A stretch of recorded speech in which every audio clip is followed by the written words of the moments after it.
Whitmore stepped off the downtown bus with a quiet smile still lingering on her lips, the echo of Malik's hand brushing hers, a warmth she carried like a secret flame. The kiss he'd pressed to the back of her hand just minutes earlier still tingled against her skin. He never kissed her on the lips in public, not because he was ashamed, but because she wasn't ready. Not ready to explain to her parents why her boyfriend was black. Not ready to face the disappointment or judgment in her younger brother Bryce's eyes. Not ready to unravel the quiet prejudices that wrap themselves around every Sunday dinner, like plastic wrap over stale bread. Lena, a 29-year-old white woman with windswept strawberry blonde hair and a quiet, observant demeanor, came from a family where the rules were never written down, but everyone knew them. Her father, Mark, a retired police sergeant, still held the posture of a man who believed order kept the world from falling apart. Her mother, Evelyn, a former ER nurse, had a soft voice and harder convictions. Her brother Bryce was their echo, younger by 5 years, louder in his opinions and quick to defend the world as he saw it. Malik Carter, meanwhile, was the opposite of everything they respected but didn't understand. A black public defender. In his late 30s, Malik had rich brown skin, deep-set eyes that seemed to carry history, and a patience that bordered on saintly. He spoke only when necessary and never raised his voice. His intelligence was quiet, not flashy, but when he did speak, the world tilted slightly to listen. They had met 2 years ago at a non-profit fundraiser Lena had been photographing. Malik had given a speech about inequity in the legal system. He hadn't spoken like he wanted applause. He had spoken like he wanted truth. Lena was captivated. Their love grew in small, careful spaces. Dinners at her apartment, strolls through neighborhoods far from her own, photos that stayed locked in a hidden album on her phone. She never brought him home. Not once. And Malik never asked to be brought. "Let them meet me when they're ready," he said, "or when they need me." She hated how simple he made it sound. Hated more how much of it was her own fear. Fear of the tension that would ripple across the dinner table. Fear of her father's heavy sighs. Fear of Bryce's disgust masked as concern. Still, Malik never wavered. He left her notes in her jacket pockets. "You are loved." He brought her tea when she was tired and folded laundry with a quiet grace that made her feel like the luckiest coward on earth. And she was a coward. Every time his hand found hers in public, she flinched, not from shame, but from the stinging awareness of being seen. The secret became a weight. She carried it in her chest, in her shoulders, in the hesitations between words. And then one night, the secret cracked. It was nearly midnight when her phone rang. The screen lit up with the word "Mom." Her heart dropped. Something was wrong. "Bryce," Evelyn whispered, voice jagged with panic. "He's been arrested." Lena sat upright in bed. What happened?" "A fight at a bar. They said it was a black man he hit. They said it looked like a hate crime." Lena stared into the dark. Oh God. By morning, the news had already broken. Son of ex-police sergeant arrested. After bar altercation with black patron. The grainy video played on a loop. Bryce red-faced, fists tight, shouting as others held him back. The other man backing away, hands up. At breakfast, Mark slammed his hand on the table. "It's political spin. You know how they do. They'll railroad him just to make a point." "He's not a bad kid," Evelyn whispered. "He lost control.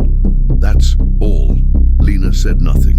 Her stomach coiled into knots. 2 lawyers turned them down before lunch. The others wanted retainers they couldn't afford. "They'll make an example of him," Mark muttered. "All because the other guy's black." The irony was a brick in Lena's throat. That night, as Lena helped her mother dry dishes, Evelyn spoke gently. "You work at a firm, don't you? Maybe you know someone." There's someone I trust. A public defender," Lena said. Evelyn frowned. "Public defender? He's good. He fights for what's right. Just let him do the work, no questions. Mark grumbled, but eventually relented. Fine, just don't let him screw it up. Lena didn't sleep that night. She lay next to Malik, who read through a thick legal brief, his calm like an anchor. "It's my brother," she whispered. He looked up. "Bryce?" She nodded. I don't know who else to trust." Malik set his papers aside. "You want me to take the case?" "I shouldn't ask you to, but I need someone who sees the truth." He looked at her for a long moment, then nodded. "I'll do it." "They don't know it's you," she said. "Please be careful." He didn't smile. He just said, "Always." The courtroom buzzed with a low murmur as people filed in for the preliminary hearing. Press gathered in the back with notepads and zoom lenses, their badges hanging like medals of self-importance. The judge hadn't arrived yet, but everyone else was already in position. Addison sat near the back, her heart thudding so loudly it nearly drowned out the rustle of paper and shuffling feet. Liam sat at the defense table, stiff in a too-tight shirt, and a tie he kept tugging at like it was choking him. Their parents sat beside him, stoic and silent. Their father clenched his jaw, staring at the wall like he could burn a hole through it. Their mother fiddled with the edge of a tissue, her fingers trembling despite her blank expression. Then the doors opened, and in walked the man they never expected to see. Malik Rowan, tall and composed in a tailored navy blue suit, entered the courtroom with a presence that pulled every eye in the room toward him. He carried his briefcase in one hand, the other tucked casually in his pocket. He looked every bit the professional Addison knew he was. Measured, calm, quietly powerful. But today he looked different too. More distant, more untouchable. He walked straight to the defense table and introduced himself to the court clerk. "Malik Rowan, counsel for the defense." The name echoed through the room like a dropped gavel. Their father stiffened. Their mother's hand froze on her tissue. "And Liam?" Liam turned slowly, eyes wide as he stared at the man now standing between him and a conviction. Addison held her breath. Malik didn't look at her. Not yet. He reviewed the case file the clerk handed him, nodded once, and took a seat beside Liam. It was procedural, it was professional, but it was also personal. Her family just didn't know it yet. The prosecutor made his opening remarks, standard, direct, and emotionally pointed. He emphasized the severity of the altercation, the racial implications, the headlines that had already begun to shape public opinion. A grainy video clip played on the courtroom monitors. Liam, red-faced, shoving a black man outside the bar. There was no audio, just aggressive gestures and two quick movements. Addison's throat tightened. The room shifted its gaze to Malik. He stood. His voice was steady, unhurried. He acknowledged the gravity of the case, the public scrutiny, the complicated racial undertones. But he reminded the court that assumptions could not replace evidence. Truth, he said, should not be subject to narrative bias. Then he presented a new flash drive. The courtroom monitors flickered. A new video played.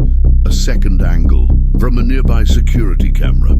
It showed the same altercation, but from across the street. The black man had initiated the confrontation, shouting and throwing a bottle. Liam had stepped in between two other men, trying to de-escalate. The push had been defensive, not aggressive, and it had protected a woman caught in the middle of the argument. Gasps rippled through the courtroom. Addison watched her father sit straighter, blinking rapidly. Her mother whispered something to herself, almost inaudibly. Liam's mouth parted in surprise. Malik didn't gloat. He didn't even smile. He returned to his seat, adjusted his notes, and waited for the judge's response. The cross-examination was surgical. Malik dismantled the prosecution's witness testimony with quiet precision. He pointed out inconsistencies, highlighted missing timestamps, cited legal precedents. He was graceful, relentless, and utterly professional. But Addison could see it. the flicker in his eyes when Liam wouldn't meet his gaze, the tension in his jaw as her parents stared at him with a mix of confusion and something that bordered on disdain. They didn't recognize him, but they recognized the weight he carried, and it made them uncomfortable. When the court recessed for the afternoon, the judge announced the hearing would resume the next day. Addison stayed seated, watching as Malik packed up his briefcase. He still hadn't looked at her. Her parents didn't speak as they stood. Her father grunted something about getting lunch, and her mother followed him out of the courtroom, clutching her purse like it was armor. Liam lagged behind, eyes still on Malik. "You didn't have to take this case," he said quietly. Malik finally looked at him. "I did, because justice doesn't care about what we deserve. It cares about what's right."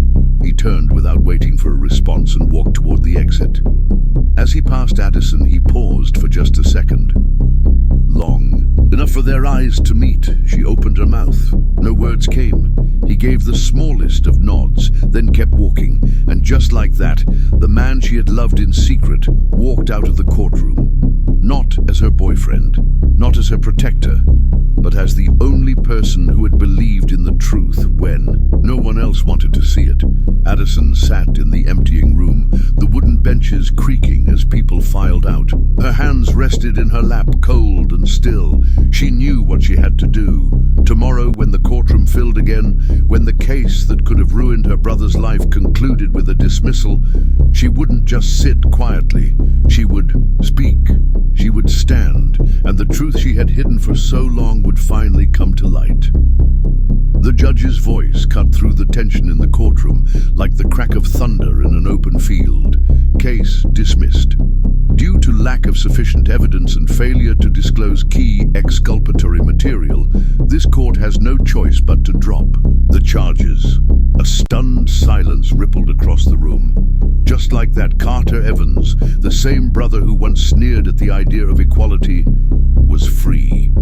Jonas didn't celebrate. He simply nodded respectfully to the judge, gathered his case notes into his worn leather briefcase, and turned to leave. No triumph, no grandstanding, just a quiet departure like a soldier returning from a silent war. Lena stood frozen in the gallery, pulse pounding. Her fingers dug into the sleeve of her coat. Her family sat a row ahead, her father stiff with confusion, her mother staring at Jonas with a look that was hard to name. Shock, maybe, or the beginning of something unspoken. Then something in Lena shifted. Maybe it was the realization that she had done nothing while this man, the man she loved, faced her family's judgment alone. Maybe it was the sound of Jonas's footsteps, steady and soft, as he walked away from the courtroom without looking back.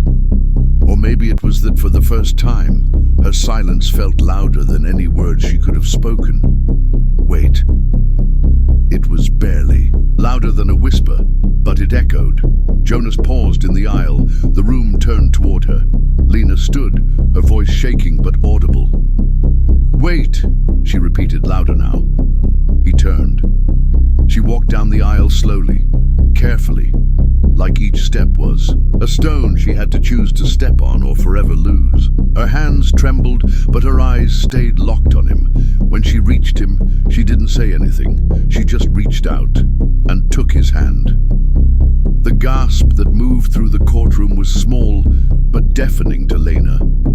Like the air itself couldn't believe it. Her mother's mouth dropped open. Her father blinked, jaw twitching with the weight of every unspoken belief he'd ever passed down like gospel. Carter's face flushed, not with anger, but something like disbelief. And Lena? She didn't care. She turned toward them, hand still gripping Jonas's. "This is the man you've all spoken about without knowing. The man you joked about, dismissed, disrespected." She took a breath. "This is the man I've been with for 2 years.